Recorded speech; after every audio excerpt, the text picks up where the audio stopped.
भाई कहते हैं ना कि सच धीरे धीरे सामने आता है, खुल के सच कभी छुपता नहीं है। तो ऐसे ही मैं भी एक वीडियो दिखा रहा हूँ आपको। जो हमारे सैनिक भाई, जो फौजी भाई थे, वो इस चीज़ को बयां कर रहे हैं कि सबसे मेन चीज़ तो सही है कि जहाँ से और जिस चेक पोस्ट है वहाँ चेक हो गई थी, उस चेक पोस्ट है वो सैनिक वहाँ से क्यों हटाए। सबसे मेन चीज़ ये है, लेकिन उस पर कोई ध्यान नहीं दे रहा। तो मैं आपको उसी आधार पर एक वीडियो सुना रहा हूँ। प्लीज़ इस वीडियो को सुने पूरा और इस पर गौर से ध्यान दें क्या कह रहा है। एक तो झूठ होता है, एक सफेद झूठ होता है। पहले से ही प्लानिंग होती है चैनलों पे क्या चलना है, क्या नहीं चलना है, और इन्होंने पत्रकारिता की मर्यादा को भंग कर दिया है। तो अब जनता को सोचना पड़ेगा और इनको जवाब देना पड़ेगा। मैं मणिदेव चतुर्वेदी पुलवामा पर खुलासा करता हूं। इस पर पूरे चैनल चलाए, मैंने उसका पूरा समीक्षा किया। जो उसकी रिपोर्ट आई गलत है। मैं पूछता हूं कि जो पहले चेक पोस्ट स्थापित किए गए थे वो किसकी मर्जी से हटाए गए, उस पर क्यों नहीं जांच बैठाई गई। चेक पोस्ट का काम होता है, जो गाड़ियां आती हैं उसको चेक होता है, तो सारे चेक पोस्ट हटा लिए गए थे।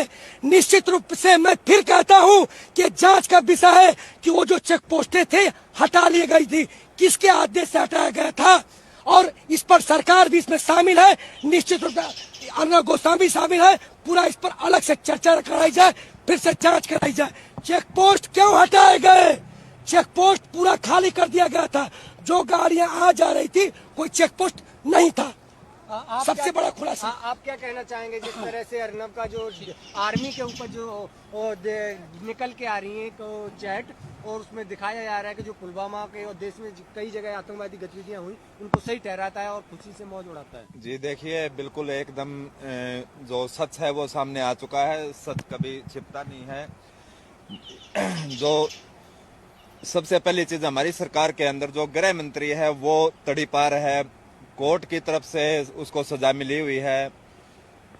और इस बीजेपी के अंदर जितने भी लोग शामिल हैं, ये सारे के सारे कहीं ना कहीं 162 सांसद की इनपुट हमारे पास में है, जो कोर्ट से आरोपित हैं, दूसरी पार्टियों से इसके अंदर आ गए हैं। तो कहने का मतलब ये सारे के सारे कोई कहीं से आकर के ये चंबल घाटी की एक गैंग बन चुकी है। और अब इनका निशाना है पूरा का पूरा देश के जवान, किसान, मजदूर। जो रीढ़ की हड्डी होती है उसको कमजोर करने का, उसको अपने बस में करने का